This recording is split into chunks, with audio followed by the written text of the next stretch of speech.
안녕하십니까. 청와대 수석대변인 강유정입니다. 43차 대통령 주재 수석보좌관 회의와 관련해서 알려드리겠습니다. 오늘 오후에 개최된 대통령 주재 제43차 수석보좌관 회의에 대해 브리핑하겠습니다. 이재명 대통령은 대수보 회의에서 공공부문 일자리 창출과 자영업 구조적 문제 해결 방안, 선택적 모병제 추진에 대해 보고받고 관련 대책을 논의했습니다. 이 대통령은 모두 발언에서 부동산 문제가 양극화와 불평등을 심화시키는 등 국민의 삶과 우리 사회 전반에 큰 영향을 미치는 핵심 문제라 짚었습니다. 이어 시장 상황과 국민 눈높이를 정교하게 반영해 공급, 세제, 금융 정책을 유기적으로 추진하고 주거 안정과 주거 사다리의 체계적인 구축에 정부 역량을 집중해야 한다 강조했습니다. 특히 공급 정책이 문제라 짚으며 인허가 절차를 최대한 단축하고 필요하다면 법과 제도를 과감히 개선해 택지를 확보하는 등 공급 총력전에 나설 것을 주문했습니다.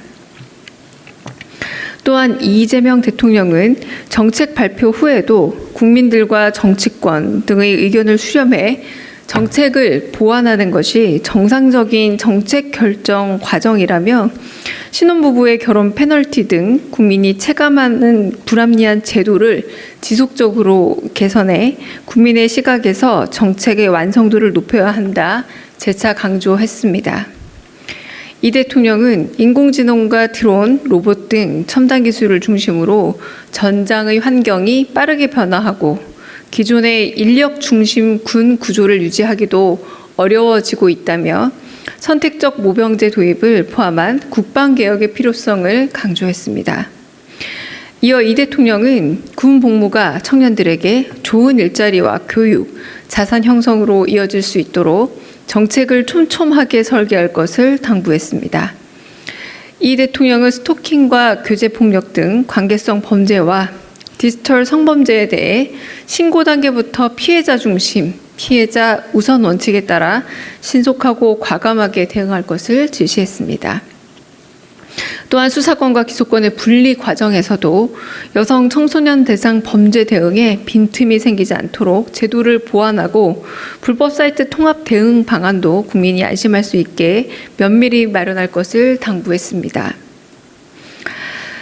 비공개 내용에 대해서 알려드리겠습니다. 이 대통령은 이어진 비공개 회의에서 사회수석실로부터 공공부문 일자리 현황과 창출 방안에 대해 보고받고 단순 고용 증가가 자칫 예산 낭비로 비칠 수 있는 우려가 있는 만큼 사회적 효용과 실질적 편익성이 높은 일자리를 발굴해야 한다 강조했습니다. 이어 공공부문 일자리의 수적 확대에만 집중할 것이 아니라 실제로 꼭 필요한 일자리인지를 살피는 한편 적정 임금에도 유의해달라 당부했습니다.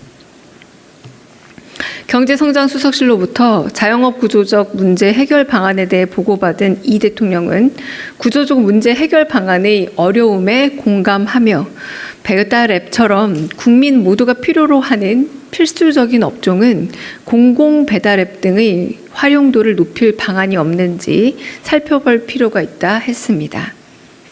이어 보고된 군복무 선택권 확대를 위한 선택적 모병제에 대해서는 다양하고 폭넓은 토의가 진행됐습니다.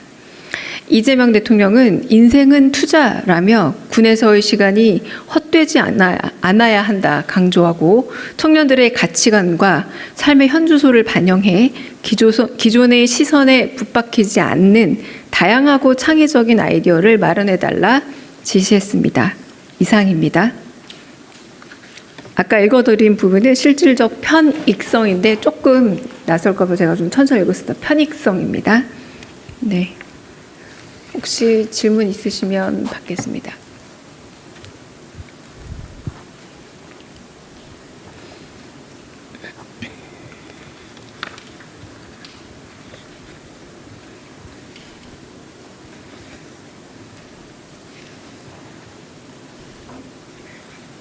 네. 안녕하세요. 수석 대변인님. 저 세계일보 이강진입니다. 혹시 대통령님께서 모두 발언에서 말씀하셨던 그 법과 제도를 고쳐서라도 파격적으로 확보해서 공급에 나서야 되겠다. 이거 혹시 염두에 두고 있는 뭐 법, 제도가 있는지나 구체적으로 좀 관련 논의가 이루어진 게 있는지 여쭙습니다. 네, 그 부분에 대해서는 여러 가지 방안들을 고려할 때 너무 기존의 생각에 매달리지 말라라고 얘기하셨던 부분과 일관된 것으로 구체적인 사안들은 그때그때 상황이 발생하는 대로 알려드리겠습니다. 네. 네. 네, 수석님, 뉴스원 한재준 기자입니다. 오늘 대통령께서 이제 이런저런 좋은 제안이나 수정안이 제시되면 합리적으로 검토해봐야 한다고 말씀하셨는데, 부동산 정책 관련해서 저희 세제 개편안 같은 경우가 이제 비거주 1주택 세부담 강화 같은 게 이제 정치권에서도 좀 이런저런 얘기들이 나오고 있는데, 정기국회 때 이제 제출하기 전에라도 이제 수정안을 만들어서 이제 국무회의 의결을 하신다고 좀 저희가 받아들여야 할지 첫 번째로 궁금하고요. 두 번째 궁금한 거는 이제 보도가 나왔는데, 대통령께서 이제 국민의힘 소속 다선 의원들과 골프 회동에서 임기를 단축해서라도 개헌을 해야 된다, 분권형 개헌을 해야 된다, 이렇게 말씀을 하셨다는 보도가 나왔는데, 이에 대해서도 좀 말씀 부탁드립니다. 네, 첫 번째는 정책이 오락가락처럼 보이더라도 안 바꾸는 것은 낡은 과거 방식이다. 누더기라는 식의 표현에 구애받지 말고 과감하게 의견을 수렴하면 좋겠다라는 말과 연관된 말씀으로 들립니다. 네, 오늘 말씀에서 하신 의도는 특정한 어떤 정책 하나만을 염두에 두고 말씀하신 내용은 아니고요. 정책을 추진하는 일방적인 방식에 대해 국민적인 이해를 도우려는 말씀이었습니다.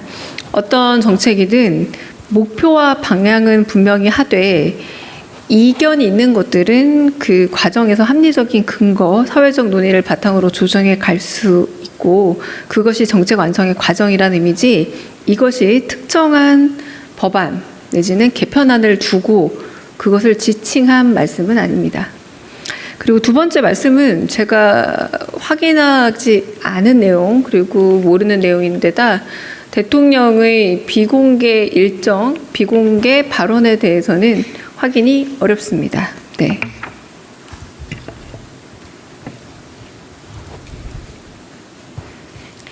네, 고생 많으십니다. MBC 김정은 기자입니다. 정부 부동산 대책에 대해서 서울시에서는 사전 협의가 부족했다면서 유감도 표명했고, 그리고 그린벨트 해제에 대한 반대 입장을 유지했는데, 이 부분에 대한 입장을 여쭙고 싶고요. 별개로 오늘 국회에서 5.18 관련 포럼이 있었는데 역사 왜곡이나 폄훼 논란 등이 있는 이런 행사가 국회에서 열린 데에 대한 입장도 같이 여쭙고 싶습니다. 네, 첫 번째 서울시 관련된 내용은 저희가 대수보 회의 진행 중에 나온 걸로 알고 있습니다. 거기서 실장이 언론 인터뷰를 한 걸로 알고 있는데, 저희가 아직 파악하지 못했을 뿐만 아니라 국토부에서 관련 대답은 청하시는 게 더 빠르고 정확한 대답을 들으실 수 있을 것 같습니다. 그리고 5.18 정신 폄훼하는 행사라고 말씀하셨는데, 이 역시도 아직 제가 정확하게 파악이 좀 안 된 사안으로 좀 대답은 지금 추후에 좀 더 알아보고 나서 답을 드리도록 하겠습니다. 근데 다만 5.18 민주화 운동은 대한민국 민주주의를 수호하고 발전시킨 명실상부한 민주화 운동이라는 점과, 그리고 그런 이 민주화 운동에 대해서 혹여라도 왜곡하고 폄훼하는 모든 시도들은 단호히 사회적으로 엄단해야 될 문제, 그리고 허위사실 유포 등이 있다면 이는 좀 다른 차원에서 또 접근해야 될 문제라는 점에 대한 일반적인 5.18 관련 문제에 대한 대답을 대신 드립니다. 네. 다른 질문. 네. 네, 조선비즈 이슬기입니다. 대통령께서도 이제 여러 의견을 충분히 수렴하고 또 고쳐가자라고 말씀하셔서 언론 보도에서 나온 거 몇 개 좀 여쭙고 싶어서요. 이게 오늘 부동산 대책에서 보면 수도권 규제 지역의 민간 분양 잔여 물량 LH가 이제 우선 매입해서 공공 임대로 돌리는 이런 것도 있고, 청년한테 좀, 그러니까 청년 무주택자한테 지원해 주는 게 있는데, 일단 두 번째 보면은 이게 일반 무주택 실소유자는 조금 배제되지 않았냐라는 이런 의견들도 좀 기사들이 있더라고요. 그리고 또 두 번째는 이게 민간 분양했던 거를 공공임대로 돌리면 분양기회 주는 거랑 임대료 공급하는 건 아예 성격이 좀 다른데, 이게 분양을 받을 수 있는 뭐 신락 같은 희망도 좀 잃는 게 아니냐라고 좀 아쉬워하는 글들도 좀 있더라고요. 그래서 이런 거 좀 청와대에서 어떻게 보시는지 여쭙고 싶습니다. 오늘 대통령께서 말씀하신 의도 그렇고 청와대 입장은 정부가 특별한 각오로 전방위적인 공급 총력전에 나섰다라는 점과, 그리고 무엇보다 속도감을 저희가 1, 2차 브리핑 때 모두 드렸을 겁니다. 속도감을 좀 더 높이고 공정하고 합리적인 조세, 그리고 세밀하고 두터운 금융 정책을 통해서 이 세 가지 유기적 조합이 있어야 이런 것들이 각종 인허가 절차에 대한 최대 단축 등과 함께 실질적으로 국민 여러분께서 체감할 수 있는 그런 공급이 되지 않을까라는 의미에서 매우 속도를 높였다 여러 번 말씀드렸고요. 지금 말씀하신 세세한 정책적 부분들은 오늘 발표 주체에게 질문하시고 답을 듣는 게 더 명확할 듯합니다. 이를테면 또 그런 부분에 대한 여러 가지 의견들도 부처를 통해서 다시 한번 수렴이 되고, 그 논의가 수렴된 이후에 더 논의가 진행되지 않을까 싶습니다. 지금 관련하신 세제 구체 사안들에 대해서는 발표한 부처에서 여쭤보시는 게 가장 정확할 듯합니다.